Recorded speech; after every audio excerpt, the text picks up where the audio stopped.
You survive the accident, you make it through the surgery, but the moment you leave the hospital, the bill starts its own clock. Families recovering from a single ER visit, new mothers, and cancer patients often find themselves facing balances that exceed their annual income.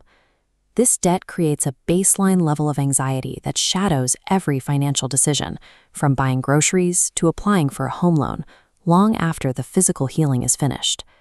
When a health crisis ends, the financial aftermath can follow a patient for decades, effectively turning a temporary medical emergency into a permanent fixture of their life. A $10,000 bill feels like an immovable mountain when it's sitting on a kitchen table. But inside the financial sector, that exact same piece of paper has a very different price tag. When hospitals fail to collect a payment, they sell the account to third parties.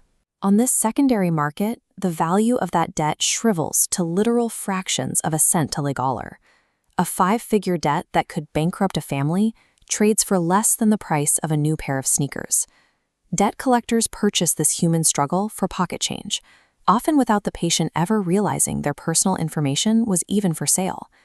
The weight of medical debt is sustained by a market that treats a family's panic as a commodity, one that is remarkably cheap to buy. The process begins when a patient is unable to cover a massive out-of-pocket balance. Eventually, the hospital decides to cut its losses. They bundle thousands of accounts into massive anonymous blocks called portfolios. Buyers purchase these portfolios with a small payment, replacing names and stories with spreadsheet line items. They use high-pressure tactics to collect. Because they bought the debt cheaply, a few payments generate significant profit. The entire industry relies on extracting margins from these discarded hospital files by leveraging the fear of the people listed inside them. We began contacting debt brokers to see if we could purchase one of these portfolios ourselves. Most of them refused to even take our calls. The market is designed for collection agencies. For an outsider, gaining access to these portfolios requires navigating a complex layer of corporate gatekeeping. After weeks of searching, a single broker agreed to facilitate a transaction. The contract they sent over represented a $1 million portfolio of unpaid medical bills. We bought the entire thing for $15,000.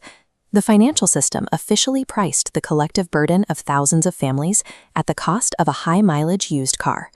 We were now the legal owners of $1 million of active medical debt. We held the same authority as any collection agency in the country. We zeroed out the balances and permanently canceled every account in the portfolio. Legally acquiring the asset allows for its total destruction, ensuring no collector can ever touch those accounts again.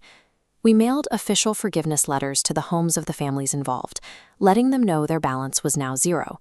Many recipients assumed the letters were a scam. In the context of American healthcare, a notification of unearned mercy is a rare event.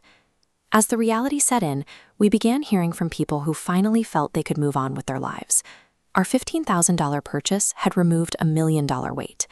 While this specific $1 million portfolio is gone, the broader national crisis continues for millions of other families. A system that finds more profit in trading depreciated debt than in supporting the recovery of its citizens has misaligned priorities. Getting sick should not result in the destruction of a person's financial life.